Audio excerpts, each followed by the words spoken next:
Now let's look at the second option. This world indeed has a creator. Now let's look at the evidence for this claim. So first, order of the universe and laws of the universe. Second, for every creation, there must be a creator. Third, prophets.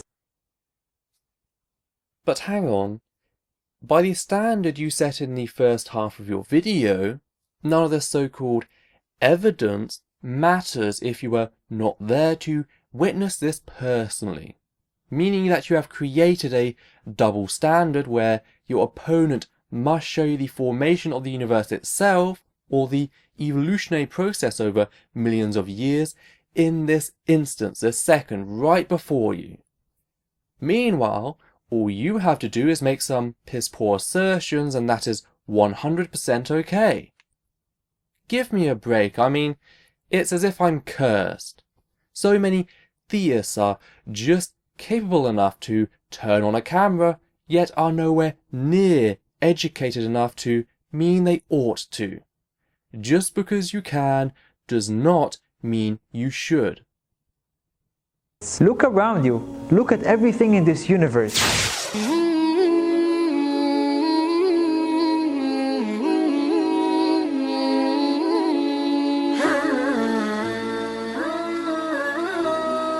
You would see order. You would not only see design, but you would see laws that governs this design. You would see everything is so systematic. After all, if you leave your cup of coffee on the table for some time, it would become cool. And if you drop your phone, even if it's Samsung, it would fall on the floor. These are laws from the universe. The earth circles the sun, and the moon circles the earth. Each one of them has an orbit, and they will never cross one another. All of these laws are indication of an order in this universe, and laws are indication of a lawgiver. No, that's not true at all.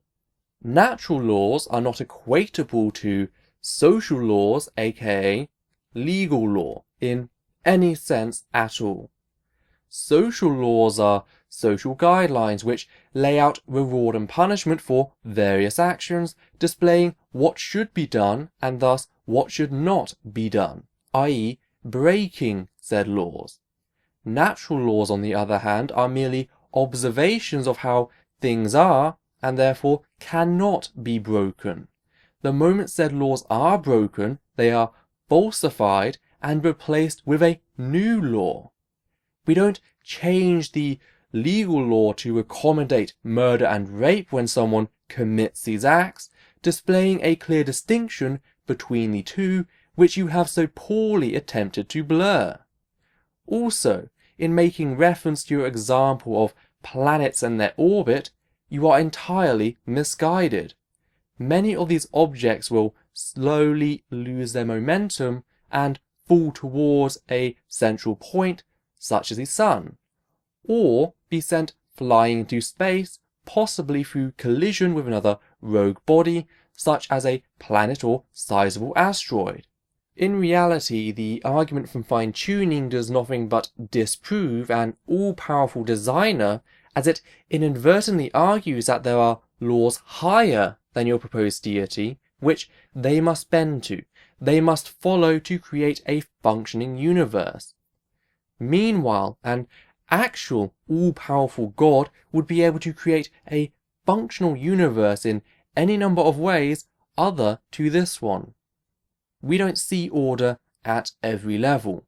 We often come across chaos, elements beyond reason which only become order we can comprehend as we shift the focus further along, as we focus on the big picture, not the small one. So in summary, point 1 is entirely without merit, leaving you 2 more chances to convince me that you have more than wishful thinking and the blind denial of science and what it actually portrays. I wish you luck, my friend, as that is a task countless before you have proposed to be able to do so, and yet came away feeling at a loss. Now let's talk about the second piece of evidence, the law of cause and effect. For every creation, there must be a creator. Look around you, in the heavens and the earth. Name one thing that comes from nothing, that has no creator, no cause. You would find nothing. After all, if I told you this building comes from nothing, you would not believe me. So how do you believe that this entire universe that this building, the small tiny piece in it, comes from nothing. That's why we say that everything was created by a single creator, including existence in itself.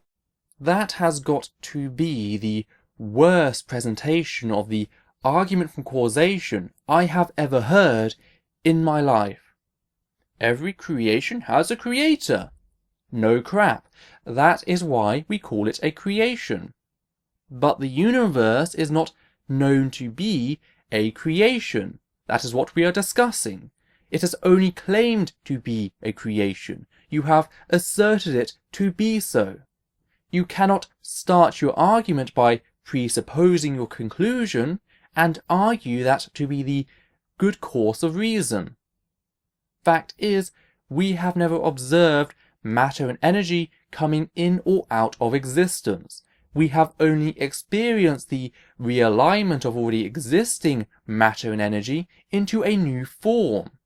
So the argument that everything observed has a cause stops functioning once we step outside what we have observed, the very thing in discussion, aka the formation of the universe and with it matter and energy.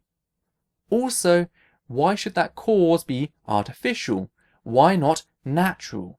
Again, your example of the skyscraper reveals greater issues for your argument overall. If both are designed, how does one differentiate between a skyscraper and the very ground it was built upon? Once again, you have cut yourself off. I believe that makes 2 failures from your 2 attempts thus far. Wait. Let me ask you a question. If he created everything, who created him? Aha! This is an easy answer. He created everything. He created existence in itself. So he's outside of existence. So the laws that he put for the universe do not apply to him. Everything has a beginning and an end. This is the law of the universe that does not apply to him. He has no beginning, no end, nor he's like us. So do not compare him to you, because he's nothing like you. If he is outside existence, by very definition he no longer exists. Fact is, I think I know what you intended to say.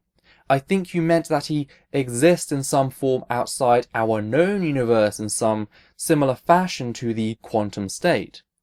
Now, the quantum state as an answer has far more going for it due to the quantum realm being known to exist. We can see its effect. The same is not true of your God beyond the claims of the Quran, which are not verified in any way. This makes the quantum state answer far stronger than your theistic one due to the philosophical tools such as Occam's razor. Any argument you make against the quantum state can be made against your God.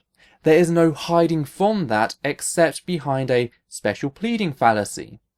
So if the quantum state argument is stronger in what it proposes whilst lacking in many of the weaknesses of the theistic model, the quantum state model should be accepted and the theistic model rejected. Now the third piece of evidence, prophets. You may be surprised, why did we choose prophets to be evidence for the Creator? Let us see why. Prophets lived in different parts of the world, spoke different languages, lived in different time periods, so they had no links to each other. So we have Moses, lived more than 1400 years before Jesus, spoke Hebrew, lived in Egypt. Then we have Jesus, lived 600 years before Muhammad, spoke Aramaic, lived in Jerusalem. Then we have Muhammad, lived more than 2000 years after Moses, lived in Arabian Peninsula, spoke Arabic. Even though they lived in different places, in different time periods, spoke different languages, yet they told of one another, and they all claim to be sent by the same Creator. So let me ask you this, if you are a fake prophet, and I'm a fake prophet, and I come 2000 years after you, so the first question is, why would I confirm you as a prophet? The second question is, how would I know of you as a prophet? So Jesus confirmed Moses, and Muhammad confirmed Jesus and Moses confirmed David and Solomon and all the prophets before him. So all the prophets confirmed one another. So the question is, how would they know of one another, and why would they speak of one another? Unless they were sent by the same Creator to do the same job. So this is why we say that the prophets are evidence for the Creator. Because can you come up with another explanation why all of these prophets know of one another and told of one another? Other than that all of these prophets had been sent by the same Creator? The confirmed parts of what each other said, or supposedly said, because it is easier to continue what is founded than begin anew. They knew of one another because of the continuation of oral and then written tradition. What stupid question was this to begin with? These people did not come from all over the world and speak entirely different languages that would never intermingle. They existed solely in one region of the Middle East and Northeast Africa, sharing much of the same culture. It is laughable that you perceive this as anything but a continuation of a con. It really is. And the way you ask the question, as if you could not possibly believe there was a reasonable answer, like the fact that they had been raised on the myths of the previous prophets, is a true miracle. There is no surprise here. Also, they didn't confirm one another, not in full. Christ claimed to be the Son of God by the Christian scriptures, who died on the cross. The Quran challenges both these things. There is no agreement, no concurrence. Muhammad made as much up about Jesus and Moses as the previous so-called prophets had. If they had existed at the same time and their goals had been counter to one another, they would have most likely cried blasphemy and tried to kill the other one. I'm being serious here. There is nothing amazing about this, so don't pretend there is. So these were small pieces of evidence that we gathered for you today. But really there is so many evidence all around us proving to us that there is a Creator for this universe. So in the end, why reject it any longer? You and your father and what you're wearing and what you eat and everything you see around you had been created by a single Creator. So maybe you're saying all these evidence are proof. I'm still not 100% sure. And you're saying I don't believe in God because I don't see Him, I don't feel Him, I don't hear Him. I would ask you this: can you see your brain? Can you hear your brain? Can you feel your brain? Can you touch it? No, you can't. So that means it's not there. Following the same analogy you're following. But obviously we know that your brain is there. You never really opened your own head to see that there is a brain, but you have seen other people's heads with brains inside. So that tells you what? With everything you need a little bit of faith. So some evidence and a little bit of faith, and now you believe. But I can observe my brain at work and I don't have to make excuses for it. Also, brains have been proven to exist. They're known to exist. Therefore, it is not an extraordinary claim in need of extraordinary evidence. Brains existing as part of mundane life, and seeing yours operate in such a self-inflicted flip-flop of illogical gymnastics has made me more thankful than ever that I won the genetic and social lottery, so that I don't flip-flop with you. Your analogy is as poor as the usage of your brain, and I think the two are related in this instance. After all, if I ask you, are your parents really your parents? Are you sure? How can you be so sure? You were not there when they had you, so how can you be so sure? But because they are the ones who raised you, they are the ones that gave you their name, they are the ones that took care of you, you put two and two together and you say, these people are my parents, and there is no other reason for me to think that they're not my parents. You see, a little bit of evidence with some faith, now you believe that they are your parents. We do the same thing with the Creator.